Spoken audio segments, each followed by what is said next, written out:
मैं इसे भगवान का आशीर्वाद मानता हूं कि ईश्वर ने विपक्ष को सुझाया और वो प्रस्ताव लेकर आए। विपक्ष का अविश्वास प्रस्ताव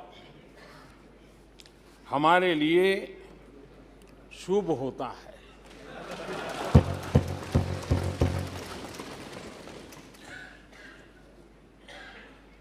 और मैं आज देख रहा हूं कि आपने तय कर लिया है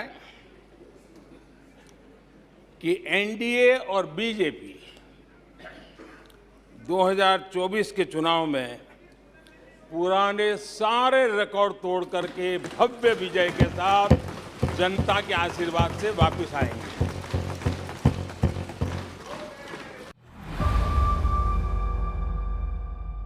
बीते दिनों इसी सदन ने और हमारे दोनों सदन ने Janvishwas bill, mediation bill, dental commission bill, आदिवासियों के लिए जुड़े हुए bill, digital data protection bill, national research foundation bill, coastal aquaculture से जुड़ा बिल, ऐसे कई महत्वपूर्ण बिल यहां पारित किए। आने वाला समय टेक्नोलॉजी ड्रिवन है। आज डाटा को एक प्रकार से सेकंड ऑयल के रूप में, सेकंड गोल्ड के रूप में माना जाता है। उस पर कितनी गंभीर चर्चा की जरूरत थी, लेकिन राजनीति आपके लिए प्राथमिकता थी। कई ऐसे बिल थे जो गांव के लिए, गरीब के लिए, दलित के लिए, पिछड़ों के लिए, आदिवासी के लिए, उनके कल्याण की चर्चा करने के लिए थे, उनके भविष्य के साथ जुड़े हुए थे। लेकिन इसमें इन्हें कोई रुचि नहीं है। देश की जनता ने जिस काम के लिए उनको यहां भेजा है, उस जनता का भी विश्वासघात किया गया है।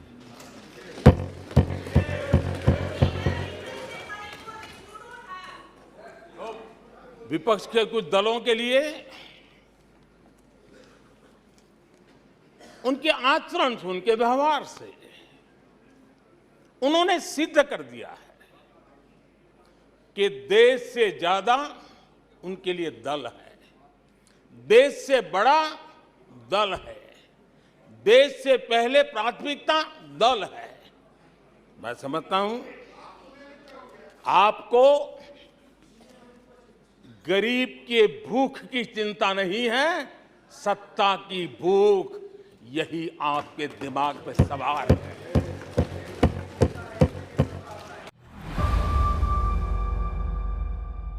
इस अविश्वास पर प्रस्ताव पर भी आपने कैसी चर्चा की?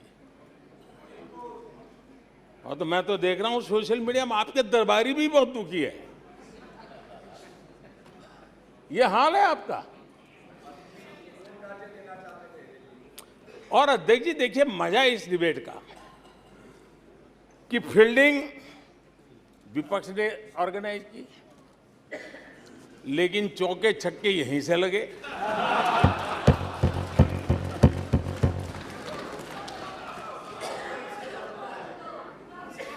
और विपक्ष नो कॉन्फिडेंस मोशन पे नो बॉल नो बॉल पर ही करते आगे चलता जा रहा है।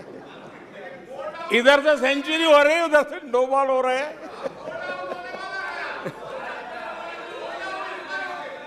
अध्यक्ष जी, मैं हमारे विपक्ष के साथियों से यही कहूंगा कि आप तैयारी करके क्यों नहीं आते जी? थोड़ी मेहनत कीजिए। और मैंने 5 साल दिया आपको मेहनत करने के लिए। 18 में कहा था कि 23 में आप आना, जरूर आना। 5 साल भी नहीं कर पाए आप लोग। क्या हाल है आप लोगों का, क्या दारिद्र्य है।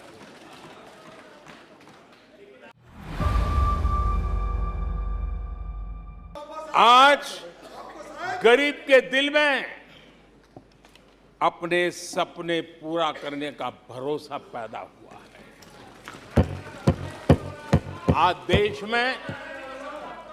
आज देश में गरीबी तेजी से घट रही है। नीति आयोग के रिपोर्ट के अनुसार पिछले 5 साल में 13.5 करोड़ लोग गरीबी से बाहर आए हैं। आदरणीय अध्यक्ष जी, आईएमएफ अपने एक वर्किंग पेपर में लिखता है कि भारत ने अति गरीबी को करीब करीब खत्म कर दिया है। आईएमएफ ने भारत के डीबीटी के और दूसरे हमारे सोशल वेलफेयर स्कीम के लिए आईएमएफ ने इसे कहा है, ये लॉजिस्टिकल मार्वल है। आदरणीय अध्यक्ष जी, डब्ल्यूएचओ ने कहा है, आदरणीय अध्यक्ष जी, वर्ल्ड हेल्थ ऑर्गेनाइजेशन ने कहा है कि जल जीवन मिशन के जरिए भारत में 4 लाख लोगों की जान बच रही है। यूनिसेफ ने क्या कहा है? यूनिसेफ ने कहा है कि स्वच्छ भारत अभियान के कारण हर साल गरीबों के 50,000 रुपये बच रहे हैं। ये लेकिन भारत की इन उपलब्धियों से कांग्रेस समेत विपक्ष के कुछ लोग दलों को अविश्वास है। पिछले 3 दिन से भी हमारे विपक्ष के साथियों ने जी भर करके डिक्शनरी खोल करके जितने अपशब्द मिलते हैं ले आए, जितने अपशब्दों का उपयोग कर सकते हैं भरपूर, पता नहीं कहां से ले आते हैं। और उनके लिए तो सबसे प्रिय नारा क्या है? मोदी तेरी कब्र खुदेगी। मोदी तेरी कब्र खुदेगी। मोदी तेरी कब्र खुदेगी। ये इनकी पसंदीदा नारा है। लेकिन मेरे लिए इनकी ये गालियां, ये अपशब्द, ये अलोकतांत्रिक भाषा मैं उसका भी टॉनिक बना देता हूं कि विपक्ष के लोगों को एक सीक्रेट वरदान मिला हुआ है। हाँ,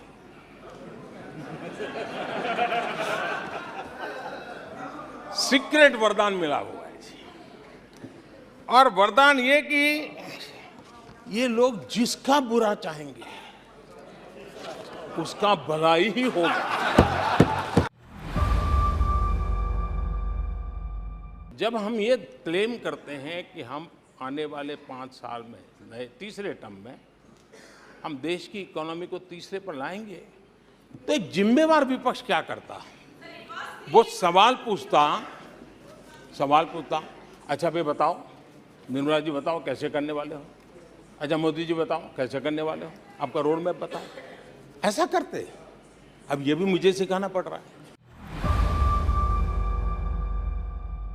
1991 में देश कंगाल होने की स्थिति में था। कांग्रेस के शासनकाल में अर्थव्यवस्था दुनिया के क्रम में 10, 11, 12 इसके बीच में झोले खाती थी, झूलती रही थी। लेकिन 2014 के बाद भारत ने टॉप 5 में अपनी जगह बना ली।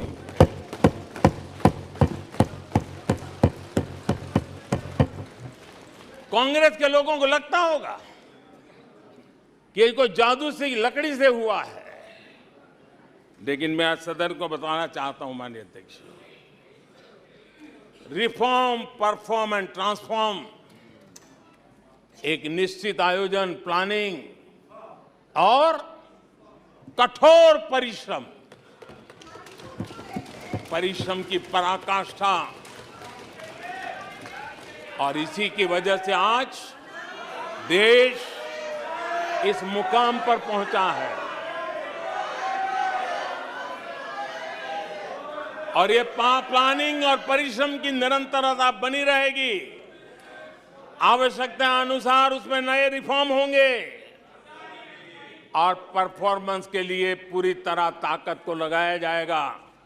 और परिणाम ये होगी कि हम तीसरे नंबर पर पहुंच के रहेंगे। 2028 में आप जब अविश्वास प्रस्ताव लेके आएंगे, तब ये देश पहले 3 में होगा। ये देश का विश्वास है।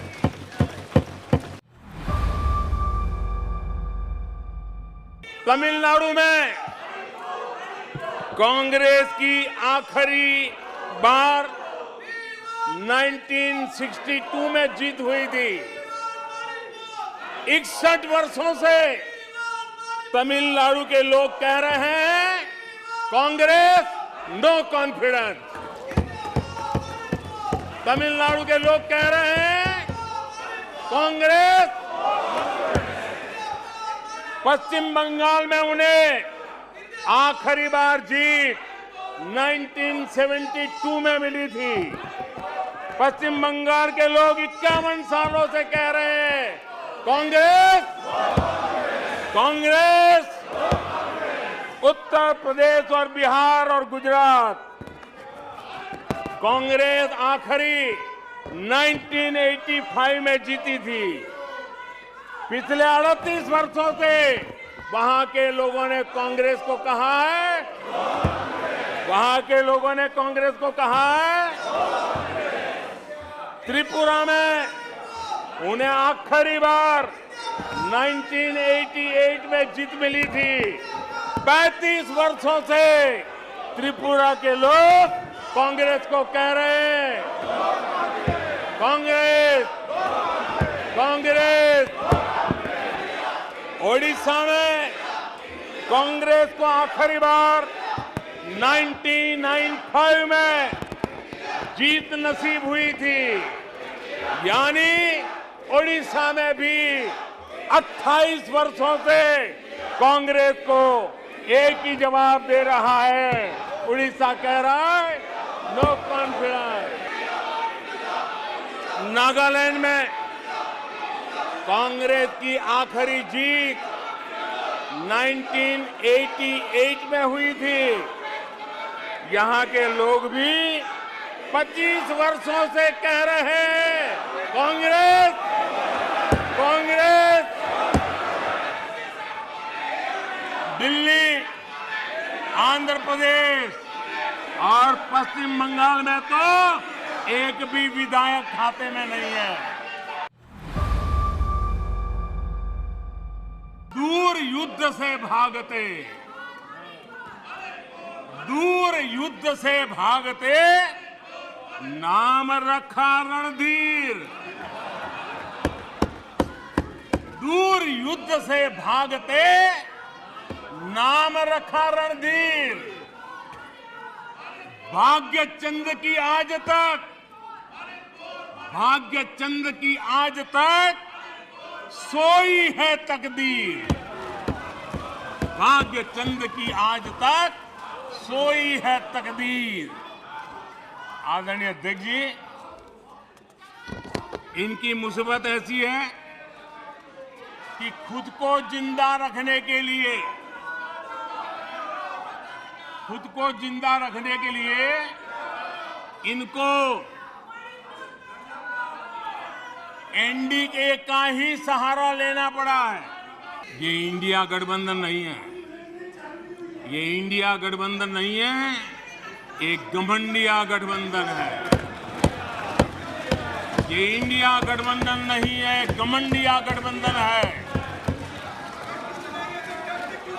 और इसकी बारात में हर कोई दूल्हा बनना चाहता है, सबको प्रधानमंत्री बनना है। आज जो हालत, इसलिए मैं कहना चाहता हूं अभी हालात ऐसे हैं इसलिए हाथों में हाथ। अभी हालात ऐसे हैं इसलिए हाथों में हाथ। जहां हालात तो बदले फिर छुरियां भी निकलेगी। ये घमंडिया गठबंधन देश में परिवारवाद की राजनीति का सबसे बड़ा प्रतिबिंब है। देश के स्वाधीनता सेनानियों ने, हमारे संविधान निर्माताओं ने हमेशा परिवारवादी राजनीति का विरोध किया था। महात्मा गांधी, सरदार वल्लभ भाई पटेल, बाबा साहब आम्बेडकर, डॉक्टर राजेंद्र प्रसाद, मौलाना आजाद, गोपीनाथ बोरदोली, लोकनायक जयप्रकाश, डॉक्टर लोहिया, आप जितने भी नाम देखेंगे सबने परिवारवाद की खुलकर आलोचना की है, क्योंकि परिवारवाद का नुकसान देश के सामान्य नागरिक को उठाना पड़ता है। परिवारवाद सामान्य नागरिक के उसके हकों, उसके अधिकारों से वंचित है। लंका हनुमान ने नहीं जलाई, लंका हनुमान ने नहीं जलाई, उनके घमंड ने जलाई। और ये बिल्कुल सच है। आप देखिए, जनता जनार्दन भी भगवान राम के रूप की है। जनता जनार्दन भी भगवान राम के रूप की है और इसलिए 400 से 40 हो गए। हनुमान ने लंका नहीं जलाई, घमंड ने जलाई और इसलिए 440 हो गए, 400 से 40 हो गए। आदरणीय अध्यक्ष जी,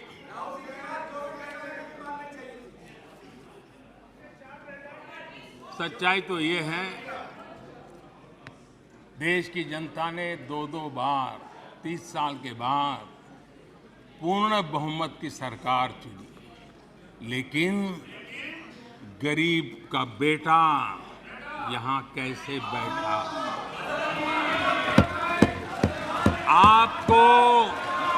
आपको जो हक था, आप अपनी पारिवारिक पीढ़ी मांगते थे, वो यहां कैसे बैठ गया? ये चुभन अभी भी आपको परेशान कर रही है, आपको सोने नहीं देती है। डूबने वाले को तिनके का सहारा ही बहुत, डूबने वाले को तिनके का सहारा ही बहुत। दिल बहल जाए फकत इतना इशारा ही बहुत। इतने पर भी आसमां वाला गिरा दे बिजलियां, इतने पर भी आसमां वाला गिरा दे बिजलियां। कोई बतला दे जरा, ये डूबता फिर क्या करे? आदरणीय अध्यक्ष जी, मैं कांग्रेस की मुसीबत समझता हूं। बरसों से एक ही फेल्ड प्रोडक्ट, उसको बार बार लॉन्च करते हैं, हर बार लॉन्चिंग फेल हो जाती है।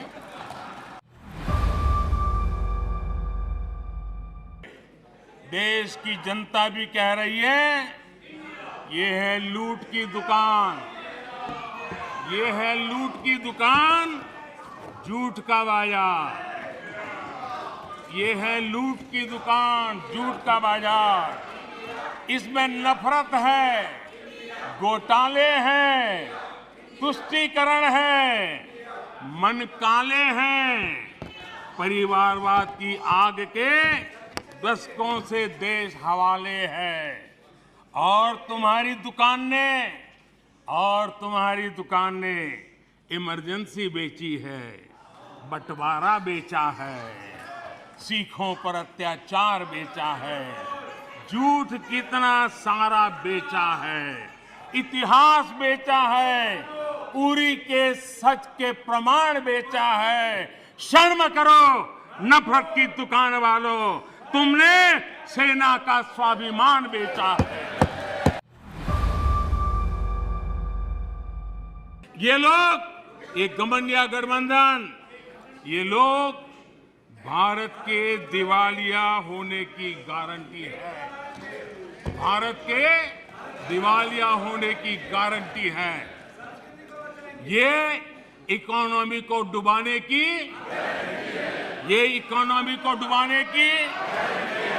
ये डबल डिजिट महंगाई की, ये पॉलिसी पैरालिसिस की, ये अस्थिरता की,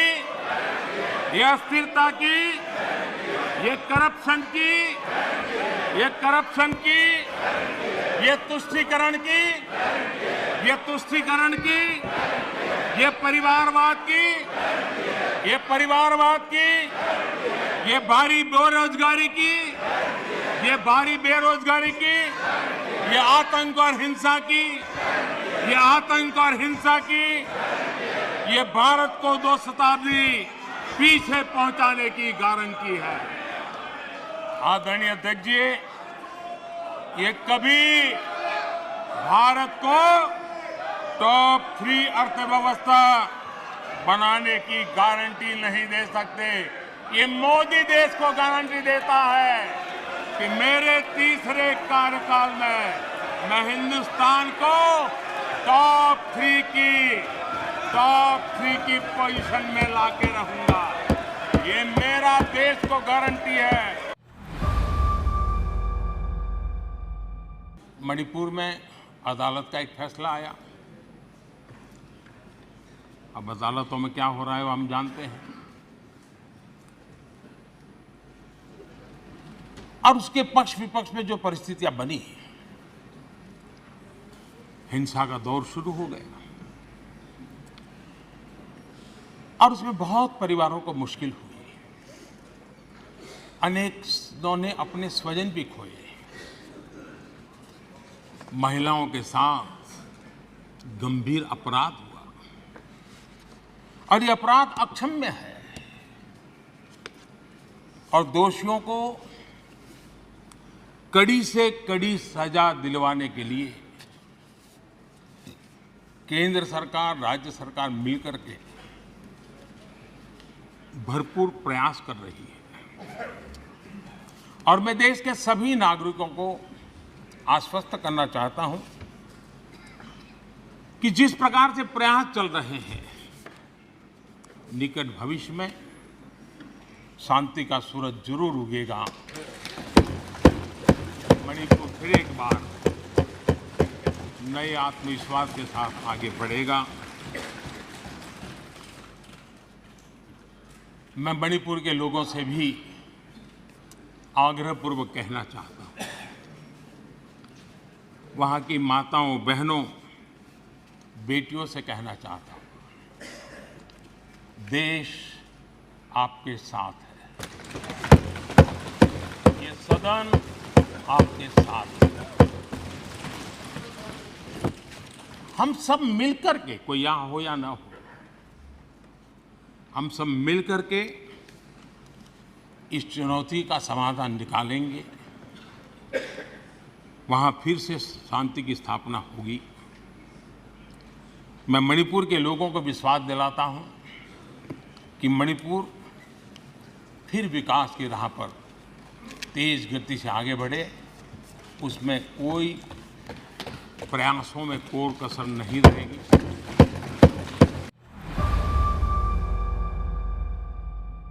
ये वो लोग जिन्होंने मां भारती के 3-3 टुकड़े कर दिए।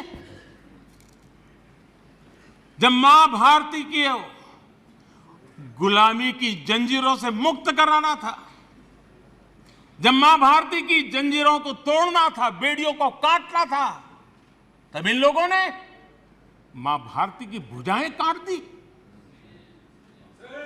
मां भारती के 3-3 टुकड़े कर दिए। और ये लोग किस मुंह से ऐसा बोलने की हिम्मत करते हैं?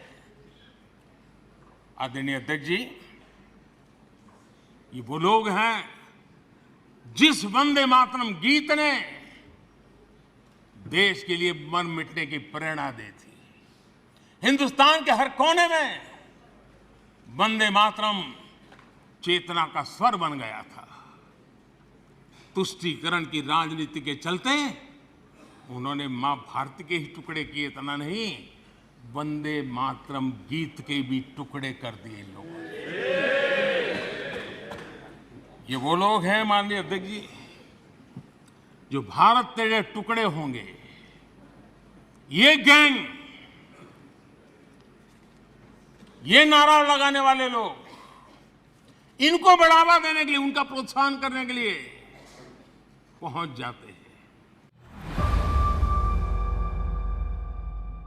आज मणिपुर की समस्याओं को ऐसे प्रस्तुत किए जा रहा है जैसे बीते कुछ समय में ही वहां ये परिस्थिति पैदा हुई है।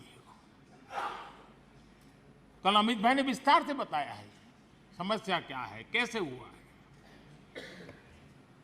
लेकिन मैं आज बड़ी गंभीरता से कहना चाहता हूं,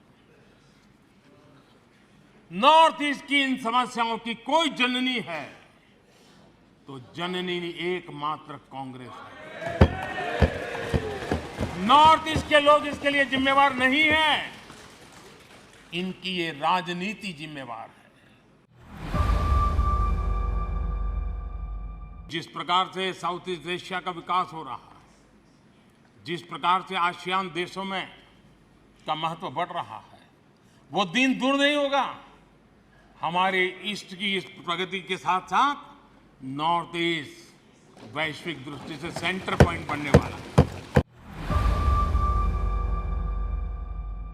हर भारतीय विश्वास से भरा हुआ है। आदरणीय अध्यक्ष जी, आज का भारत न दबाव में आता है न दबाव को मानता है। आज का भारत न झुकता है, आज का भारत न थकता है, आज का भारत न रुकता है। तो समृद्ध विरासत विश्वास लेकर के, संकल्प लेकर के चलिए। और यही कारण है, जब देश का सामान्य मानवीय देश पर विश्वास करने लगता है तो दुनिया को भी हिंदुस्तान पर विश्वास करने के लिए प्रेरित करता है। आज जो भी दुनिया का विश्वास भारत के प्रति बना है, उसका एक कारण भारत के लोगों का खुद पर विश्वास बढ़ा है।